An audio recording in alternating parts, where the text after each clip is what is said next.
back to Your Wise Self with Sara. I'm so glad you're here. Today's episode is going to be so helpful for so many of my audience members who are experiencing concerns or issues around perimenopause. Today, Traci Herridge is going to talk to us about healing your hormones, restoring your energy and balance naturally. Traci is a part of Your Wise Year, the year-long program that I've gathered coaches, healers, and mentors that will help bring wisdom to your entire year. Traci is a personal trainer, a run coach, and women's health advocate on a mission to help women thrive through every stage of life. With a focus on hormone balance, fitness, and lifestyle, she empowers women to reclaim energy, strength, and confidence through practical, science-backed strategies. She combines her expertise in movement, nutrition, and mindset to create simple, actionable habits that produce real results. As the founder of Train with Fire, Traci is a women's health and performance coach, educator, and speaker specializing in performance longevity for women. Her background spans running, strength training, and physical education, including a Boston qualifier marathon finish. And her work bridges traditional training models with modern hormone science. Traci, as I mentioned, is part of Your Wise Year in that community. Her upcoming masterclass, Healing Your Hormones, Restoring Your Energy and Balance Naturally, will take place on August 5th at 7 p.m. Central. Make sure you sign up to attend this masterclass, and all that information will be in the show notes. Welcome, Traci. It's great to have you. Hey, Sara. Glad to be here. Traci, you're a personal trainer, you're a run coach, you're a women's health advocate. You've been helping women understand what's actually happening in their bodies. And when it comes especially to hormones and energy and stress, you've formulated this whole business model around this. We've recorded before, and hopefully everybody will go back and listen to that other podcast episode. But I'm curious, what drew you to women's health and performance and hormones and all these things? Well, I've never really cared about hormones until they started to care about me. Not care about me, but kick my butt. And then it kind of came full circle for me. So perimenopause started for me. I didn't even know it. I'm a health teacher. I've been fitness oriented. I'm a runner. So runners are very in tune with their body, I feel like. College athlete. And it kind of went full circle for me. Perimenopause came and I didn't realize it was in it. Put on 10 pounds, like they say, overnight. I'm like, I'm running. I haven't changed anything. Put on weight, period changed, like every 2-3 weeks, super heavy. I'd be bloated for half the month. My breasts hurt for half the month. I felt like garbage. I didn't want to talk to people. I was very not social. That is not me, if you know me. I'm very social, butterfly, outgoing gal. And I just felt like I was in this hole. And I started looking up stuff on the internet about hormones or perimenopause. And I was like, wait, I started reading all these things. I'm like, check, check, check, check, check, check, check, check, check, check. And then I read somewhere that perimenopause is puberty in reverse. And then I was like, smack in the face, because when my puberty was not normal, I did not get my period till I was 20. And I actually didn't even get it on my own. I had a doctor give me a shot of probably progesterone and in my butt. And then I had my period for 30 days. But the bigger thing of that is I self-diagnosed myself when I was 20 with amenorrhea. Nobody told me, hey, you have amenorrhea. That's why you have all these stress fractures and your college career has been kind of trash because of all these stress fractures. Nobody said, hey, you have amenorrhea. You don't have your Yeah. period. That's causing stress fractures. I read that in a nutrition book. We were told to do research on something that we didn't know about. And I was flipping through my nutrition book and voila, in front of me, amenorrhea was the first time I read that. And I was like, that's me. Right. And never really thought about it. I didn't have problem getting pregnant, at kids. And then until, there was no talk of hormones and training around your hormones as a runner. I'm like, now I wish I would have known what I know now when I was in my serious training. I mean, I still am, but in my 30s where I would have been at my top. Right. Right. And so, yeah, so that's when I went full circle, deep dive into this hormone health. Like, wow, I should know. If I don't know about this as a personal trainer and a health teacher and a coach and a runner, then I know the average woman does not know anything about this, so Exactly. I wanted to be able to help other people. I'm like, I'm going to figure this out for myself so I can help other women figure it out. So that way I knew what worked for me. And I know everybody's different, but at least I knew that path. Yeah. So Yeah, good. it sounds like you kind of, stumbled upon it in your 40s, but really, I think when we reflect back, we're both about the same age. So it's like when Yep. we reflect back, I mean, in our teens and 20s, we didn't have the access to information like we do today. And on top of that, we just trusted our doctors or trusted what our mom said that, and then we didn't know what was normal or what was not normal. And so trying to figure all this out and then going into perimenopause, so many women also on this end of it, of course, puberty in reverse, like you said, Yeah. Yes. is are they're having a bunch of symptoms that, may be for one person but not for the next person. Same thing with puberty, if you think about it. Right, it's just the exact same thing. So, yeah, so you've been an athlete your whole life and very driven, very motivated person, and then you have learned about hormones. You have your hormone hub community, you have a strength app.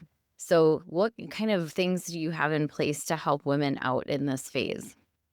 I have like, every level. Let's just talk. I like to talk. Just talking to women, number one. Number two, guiding them. Like, what do you want right now? There's a basic course that I created that I made it for the woman that's like, just tell me what I need to do. I don't want all this fluff. Just get me started. I don't have time because it can be depending on, how deep you want to go into it. I'm just a science nerdy when it comes to health stuff. So I enjoy that. But I had a longer course, but I brought it down into a smaller, quick one that people can just get started and dive right in on it, so Yeah, that's awesome. Well, in the Year Wise Year masterclass that you have coming up on August 5th, that's why we're here today to really take a deeper dive into what it is you're going to be talking about.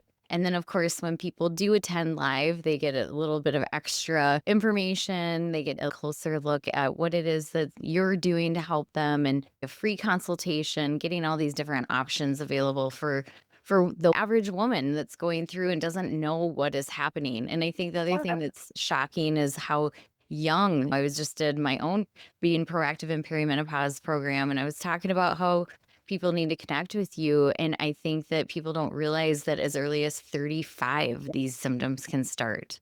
Yeah. I wish I would knew what my hormones were, like testosterone. I wish I would've known what that level was now at 30s compared to now, so I kinda know what my body was doing before. I Yeah. have a 21-year-old daughter, and she's actually getting hers tested on Wednesday. I was like, I think every 5 years, maybe when you're just the more you test, don't get, you Yeah. know? Test, don't guess. I like it. I like Yeah. it. Yes. And so much that we know, again, like we were talking about, so many things that we know today that we had no idea of. And we can help advocate for that next generation of women that are coming through and talk about it. That's the biggest thing we didn't really talk about it. We was kind of Oh, like this quiet hush hush thing. So yeah. yeah. So with regard to all that, and you kind of already mentioned this, that you gained 10 pounds and you were like, I'm doing the same thing. I have the same level of fitness, same level of, food intake, all those things. And what we can reflect on is really like this whole cortisol, blood sugar, hormone kind of like cocktail that was going, That's the thing when people think of hormones, they think of sex hormones, and you know, there's more hormones than just our sex hormones that really affect our overall health. Yes, absolutely. So when you think about this with perimenopause, how are those blood sugar spikes or this cortisol, estrogen, how is this all playing out for women?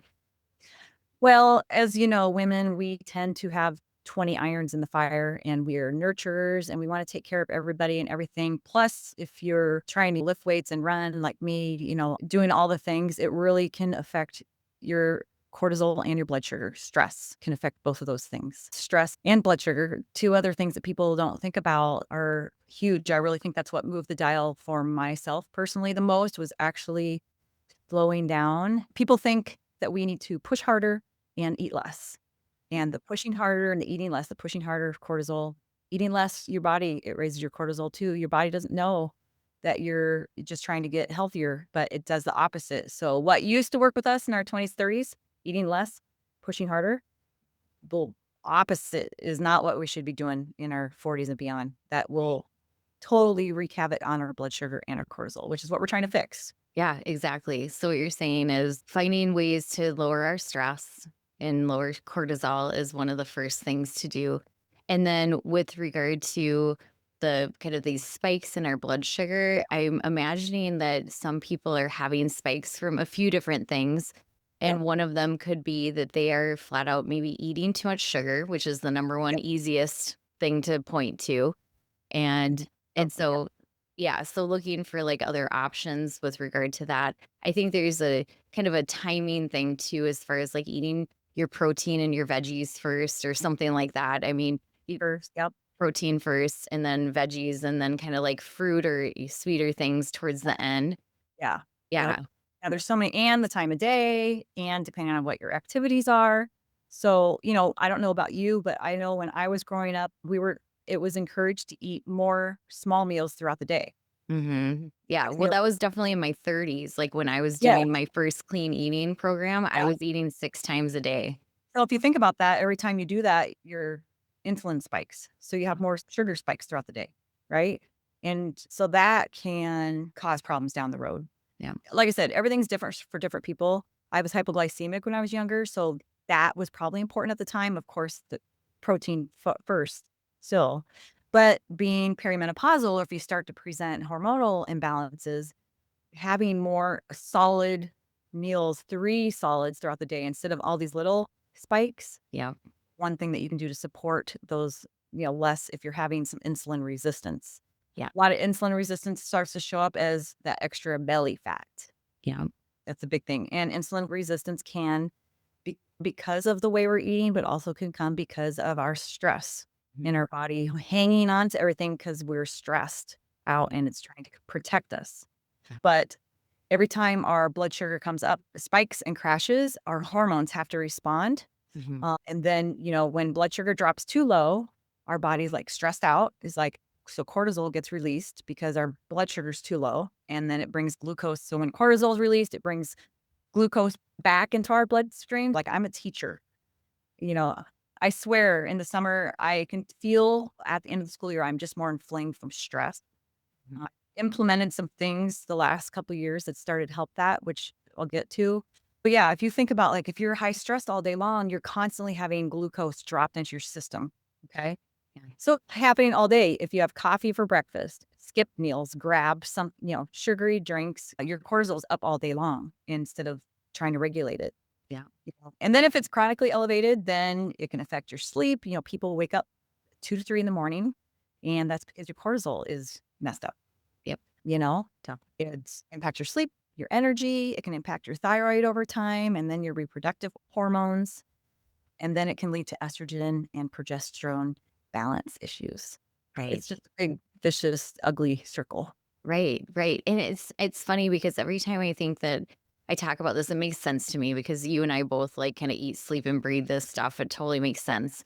But for the average woman listening to this, maybe for one of the first times, like, okay, where do I start then? Like, what is a concrete, practical first step for a woman to look at naturally balancing her hormones?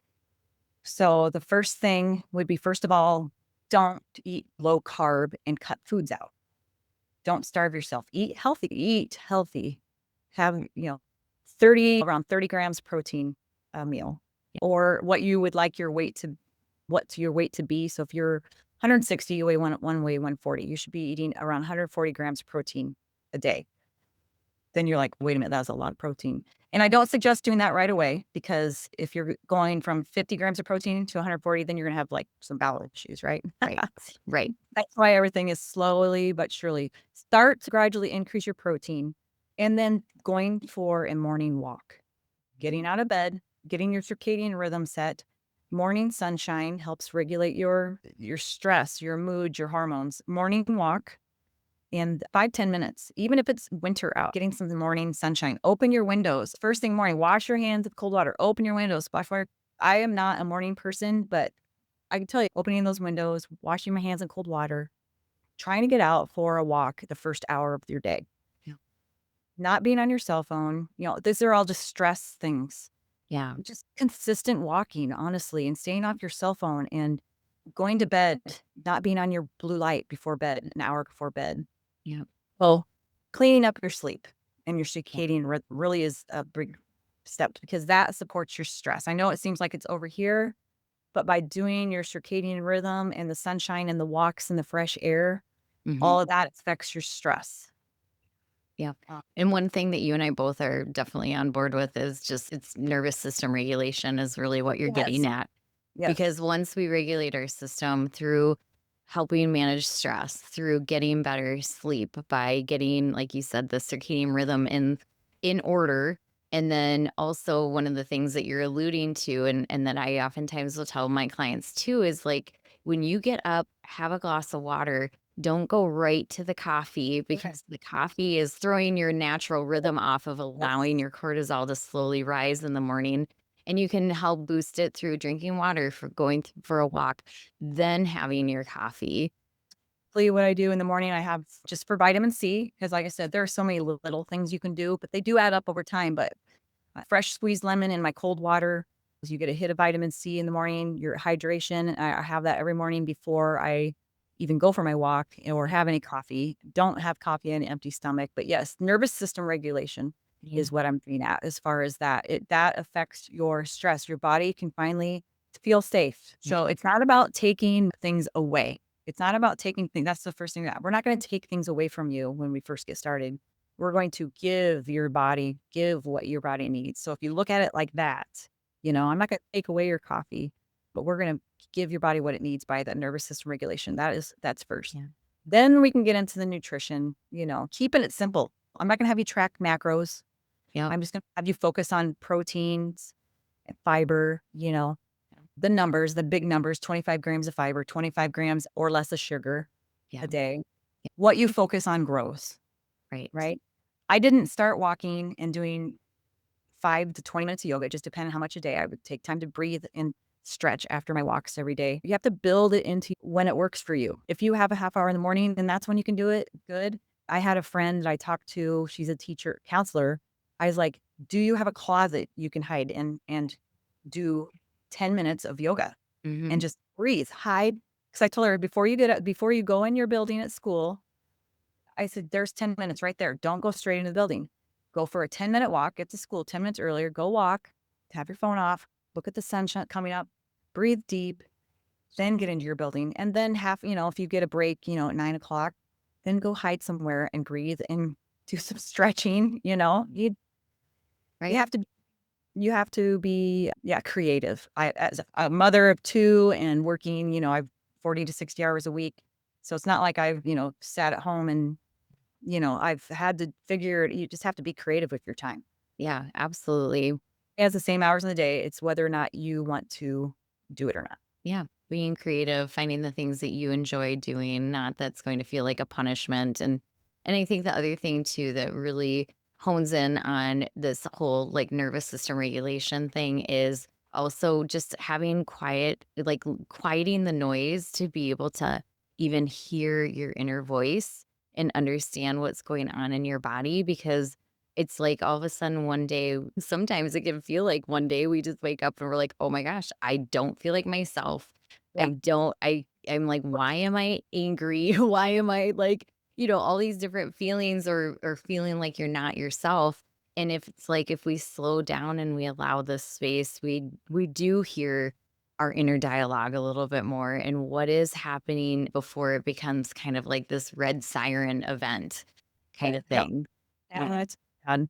Yeah. So for the food and nervous system regulation, definitely do not skip breakfast. Get your protein at breakfast. Yeah. Sure you have protein first. Don't have and then with some fiber, apple after the protein, eggs and sweet potatoes. That's a healthy carb, or just planning those things ahead. And then moving your body after meals, moving your body, whether you go for a walk before or after breakfast, I don't think makes a huge difference. It's just finding out what works for you. But going for a 10-minute walk after lunch or after dinner it makes a huge difference because you've just crashed your body with glucose and food. And if you just it's just sitting there. But if you can go for a walk, then it gets out to your muscles and your body and it starts to use, and it's nothing big. It just gets it going. So that would be, Yeah. Yeah. you know. And I love that advice because you're offering up 10 minutes 3 times a day, and then you have your 30 minutes done for And your walking, and it's just like putting it in the nooks and crannies of your day. And ideally, like you said, after you eat is like that much better for us to get it done then. some days I don't have, my lunch because one end of the building, I have my health room, and then I walk to the physical education wing. But if I sit there the whole time, I'm not gonna have time to go for a walk. But if I can eat within 20 minutes without rushing, sometimes I might have enough time, but instead of like walking the halls back, even in the winter, I'll go out the exit door because this is a big building, and I'll walk outside around and I'll get a hit of sunshine and vitamin D and some walking. So even if you just take a longer route, it might just take a couple, 2, 3, 4 minutes outside if you can. Even just something simple like that over time, that's an extra 4 minutes a week. If I did that 5 times, that's Yeah. almost, 20 an extra 20 minutes of walking, and that's just one part of the day, you know? Yeah. Yeah, I did my exactly. habit this year, pulling in my parking spot before I used to wait. I take my stuff into the building, but I pull in my parking spot before I leave all my bags in the car. I head to the bike trail. Whatever time I got, 5 minutes, 10 minutes, 20, depending if I get up early enough. Right. Right. It's not a workout, it's just that morning sunshine, it's that breath, it's that nervous system regulation letting me know, and that adds up over time. Yeah. It just adds up over time. Yeah, I just was listening or read something somewhere where I think that very simply put, it's not about perfection. It was about just being consistent. Whether it's 5 minutes a day, because sometimes my yoga crap, I ran out of time, I've only got 5 minutes. I still kick my shoes off, plop on the floor, do a quick 5-minute breathing, and I still feel over time, look how much time that even if it was just 5 minutes a day, which I did a lot more than that times the school year, Yeah. a week, that's a lot of minutes of stretching that I got and breathing. Yeah. Breathing, I didn't recognize the fact how important breathing is for that nervous system regulation to let your vagus nerve know that you Mhm. are safe, Yes. and okay. And I've learned that this past year how important breathing is to your nervous system regulation. So Yes. Yes. Oh, love the vagus nerve. We could I talk know about that for days. I'm not good Yeah. at it, but I have made that. But I tell you, that's the biggest change I've made in the last couple of years, which Oh, is hard for me because I am somebody that wants to go run more. And it's the opposite of what I want to do. It's what I need, which is relaxation. yeah. And, It's the rest and recovery, and then yes, that impacts your priority. HRV. But for this, like just moving into a little bit, we talked about some of these basic things that women can do. The walking for 10 minutes after meals, super, super important. And one of the things you touched on too was I think that sometimes there is under eating happening in Oh, an effort a to lot. lose, yeah, in order to lose weight. And then on top of that, if they are training, so if this is speaking to someone who is running or doing, high intensity workouts or doing heavy lifting, you Exactly know, right. then they're under eating, what is going to happen? They're just going to get more inflamed and they're not going to lose weight. I have a client that I'm working with. I get it. She likes to run 6 days a week. She's my age. And I was like, you got to stop running so much, which I can't believe I'm saying that. I'm a runner, Right. but I have taken days out of my running training plan. It's about running, being smarter, not harder. Like you can still find other like strength training is a priority. Like if you are going to strength train's a priority, run less days, Mhm. cross train more, add those walks in. There's some big changes. And the food, I have had clients go from 1,600 calories to 1,900 calories and gain and lose weight. Mhm. Yep. Lose weight from eating more. They're like, how am I'm eating more food, but I'm lost weight Yeah. because your body feels safe, you Yeah. know? It's Yeah. nourishing it. It feels safe in this nourishment mode, and then if they're working with you, they're picking better food options, and yeah, and then that plays into the like what you've already alluded to or we've talked about with the insulin sensitivity versus what is it, insulin resistance. Yeah. And then yeah, all of that. And then so really speaking to the woman who is experiencing, you know, trouble losing weight. Maybe they are working out, maybe they aren't, and just helping giving them those first few steps. I love that. That's super helpful for anybody listening. Do you have anything more that you want to add about strength training, protein, and recovery as hormones shift? We haven't talked about strength training at all yet, and strength training is the number one thing you should be adding in. Yeah. Like I said, we're focusing on giving to yourself, not taking away. Not gonna take away your ice cream and your wine, Yeah. you know, but I am gonna have you add in strength training and walk and breathing. Yeah. I know it's hard to find time, but I wish I would have prioritized saying no more, to when I was a little bit younger. So, yeah, strength training you gotta do. You don't have to do it every day.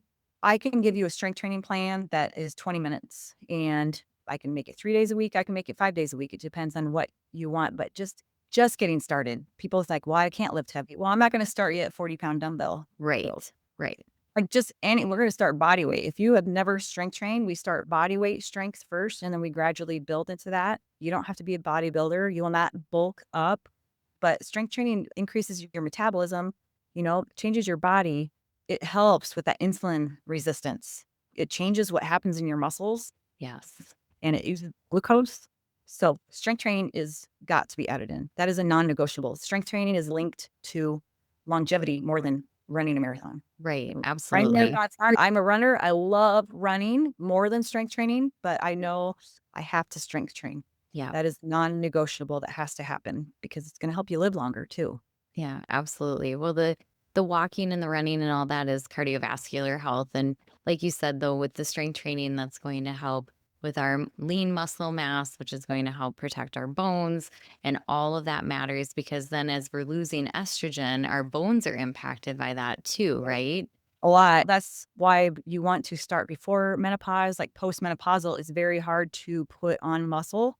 Yeah. It gets a lot harder, but around 35, which is like, gosh, I'm like just at my prime, you start Right. to lose muscle already at 35. Yeah. So if you can start putting that into your routine before you get to the point where you have to, Hmm. it's a good thing to get started at a Yeah. younger age, obviously. Yeah. And one of the things that you're super in tune with, and I love this, and I want to learn more about it, is about cycle syncing and like the whole cycle syncing with your workouts and your nutrition, and especially for female athletes. But just for like the common everyday woman like myself, for example, what does that look like in real life? So it really knowing your cycle, everybody tracks their cycle these days. I never did, even though when it was normal, I did not line up my run training with my cycle. Strength training or run training or just trying to be healthy, whatever you're athlete or not, you should be on a progressive overload, which is you progressively overload your muscles over time to gain strength. You should have 3 weeks that you build, and then once you've build, and then you have a back off week. Okay. That with marathon training, that's with strength training. You shouldn't just be constantly, like this, Okay. which a lot of people do. I'm gonna go out and beat my time. Every time I'm gonna go for the next 2 years, I'm gonna go out and get faster, faster, and without any recovery. Yeah. Back to that Um, recovery stuff. Yeah. Same with So strength important. training. So it's every 3 weeks. If the week before you get your period is the research supports that you should have a little bit of a back off week. Now there's been some bickering online to like saying that is just really weak minded for women to feel like they have to back off. It's like, listen to your body. I don't have a full week where I feel like I have to it doesn't mean quit. It means maybe just do a few less reps or a few less Mhm. sets, or back off your weights a little bit the couple days. You'll know when you don't feel good. Like you'll know, like some people will get really fatigued and just grumpy and just don't feel like it for like a day or two before your period. Maybe it's the first day or two of your period. I know for me, it's about day 2 of my period where I feel like if I've allowed some time to recover and back off, a little extra time, maybe a little extra sleep, one less set of exercises. It's hard, especially when you're driven to like do Mhm. great every time. But when you implement that, you come in hot on, you get that period, you get period power Yeah. where you're coming in feeling like great. And I've had those weeks, I'm like, I am so glad that I backed off. It was so hard to do, but man, I feel great. Yeah. And that really can impact PMS symptoms too, is if you allow a little more recovery if you have, especially if you experience bad PMS, if you allow a little more recovery, a little more hydration and seed cycling, different seeds give you more zinc, potassium during certain times of the month. You can get really specific with it, but just overall, just back off a little bit the week before your period. Yep. Yep. exactly. So I like the period power as a reminder. Like that's your first of your 3 weeks, and then you have the 1 week where Your you're hormones are the lowest during that time. yeah, It's different for everybody. Usually once women get their period, they're just like, they feel better. Sometimes not. If they've got other issues going on, it's different for everybody. Maybe it takes half a week right. and then you're still just going light. You don't quit. You don't make Yeah, excuse. You keep going. But, you just, I talked to a lot of girls about this in high school and they've come to me that they don't want to participate because they have cramps. And I'll be like, I show them the research. I said, look at this. I said, I guarantee you just go walk. I said, just bring it down a little bit and tell me when you're done how it feels. And I've had girls come up after and be like, you were right. I feel yeah, better that I moved my body. It's hard. But then also the girls coaching track, they're like, oh, I have my period. I'm going to suck. I'm like, no, you're not. It's like period powder. It's all in the mind. It's because what we've been told or that we're weak during that time. We're not weak during our period. That's when we are going to show you what I got. right, That's right. when girls have. Girls are most apt to PR during their periods. Wow. Yeah, and that's awesome. Well, It's an empowerment thing. for sure, an empowerment thing. And it's funny because I was saying all that about like, the weeks and all this, and I was like, well, wait a second, that's if the person is regular. Well, So for exactly. those of us who aren't regular, again, this is where we're getting in tune with our bodies, tracking our cycles. Like you said, there's apps on our phones now to do all that and help us with that so that you can try it. And for me, my number one sign is always just like a couple of nights of really disruptive sleep is Yes. usually my That's sign that so I'm going to be getting yeah. my period. And Isn't it when you know that, like, if your watch I don't know if you have a readable or well, I do, but I don't wear it at night. I can't yeah. it's not comfortable to me to wear it at night, but yeah, I mean, I just know because I wake up and it's like 3 or 4 o'clock in the morning and I Yep. can't get back to sleep and I'm Yep. like, "Okay, Here it comes. here it is." So, yeah, That's the thing is this Garmin doesn't know I'm a woman. I love the feedback I get from it with sleep and to show HRB is all of a sudden it'll start to tank a little bit right before I get my period. yeah, And I know I'm going to get my period, but Garmin doesn't. And it's crazy to see that feedback loop being like, oh, well, here it comes. My HRV's tanking for no reason because I'm rested. exactly. So, I don't have it in front of me, but I was gonna reference back to your wise year. So, just talking really quick about your wise year, healing your hormones, restoring your energy and balance naturally. That's the name of this podcast, name of your masterclass. People who want to attend, I've now been offering it for $27. You can attend just the single class if you want to, or get the recording or the replay of it. What would somebody anticipate learning a little bit more about at that master class? Well, we've got three main parts. We're going to learn about blood sugar and how blood sugar is a hormone issue. We're going to dive a little deeper into when it rises, why they notice changes after 40, signs that it's out of balance, and then explain the roller coaster of how it all works. And then I've got like a blood sugar blueprint that you can follow with 5 different action steps that you can take with that. Part 2, we're going to discuss cortisol and reclaiming your energy. We didn't talk a lot about cortisol today as far as it's not the enemy. We need cortisol. It's what gets our butt out of bed, right? But we're going to talk about cortisol and why it feels different in midlife. We do need more. We just can't keep up with it. We forever. We have to Yeah, go extra wheel. People can suffer from high cortisol, but what people don't talk about a lot is there's some people can suffer from low cortisol, and that could be a problem too. So we'll talk about hidden cortisol triggers, the energy framework to follow. That actually sounds like a lot compared to but actually some of the steps you do for your insulin resistance framework is also the same. There's for cortisol. okay. And then lastly, we'll talk about supporting your cycle between perimenopause and beyond, like okay, if I'm in menopause, how do I train during menopause when I'm not getting a period? Mhm. Yeah, Yep. learn about that and the 3 hormone foundations of blood sugar, our muscle, and like we talked about, our recovery. Yeah. And Oh, that's awesome. That's going to be such great information. People are definitely going to learn so much from you as I learn all the time from you. I work with so many women and am sending them to you because you have all these tools in place, the ways that women can get in tune with their body get in tune during this period of their life, this time of their life. I think you might have sent it to me or someone sent it to me recently. I think it's maybe the Chinese culture or something where they call like the time of menopause this wisdom phase. Awakening. It's Yeah. what? The awakening. The awakening. And yeah, and how they are really reframing it so much differently than we have in the US. And I think that we're starting to move towards that as people like you are out sharing this message that we can reclaim our energy, we can reclaim this time in our life, we can feel good, we deserve to feel good, and there's no reason why we should be suffering through this phase. Is it going to be uncomfortable at times? Yes. We're going to get, hot sweats. We're going to lose sleep. We're going to be losing hormones. There's things that we need to put in place. But yeah, Honestly, out of all these, the walks and the protein and strength training, the biggest thing I think women have to do is accept. Because I knew I was very resistant to the idea that I was in perimenopause because that meant I was old. uh-huh. You got to accept it first. And I'm not old, even though I have my birthday coming up in a couple weeks. But your brain, you know that, Sarah, is a yogi too. Your brain is such a strong tool. If you are going to fight it, it's going to be harder for Yeah. you to these changes. You have to accept that you're not a spring chicken, Yeah. you know. And even if you're 35 and you're having these problems, some people have PMDD, PCOS, which they changed the name of that. So Yeah. some people have other problems like that. But accepting where you're at is the biggest thing you have to do. It's just kind of like, Yeah. yeah, Okay.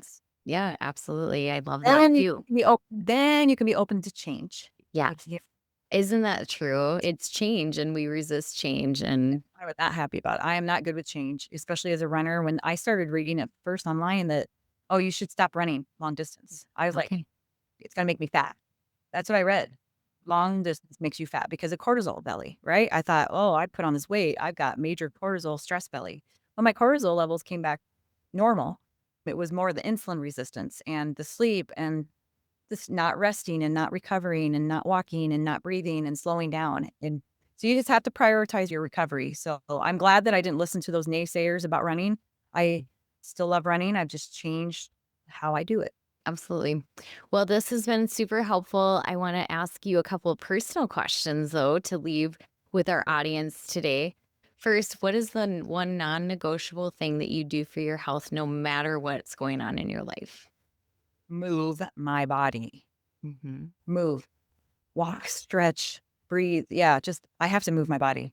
Yeah. Like I have to get my steps, whether it's just if I can't run, I don't care. I have to walk.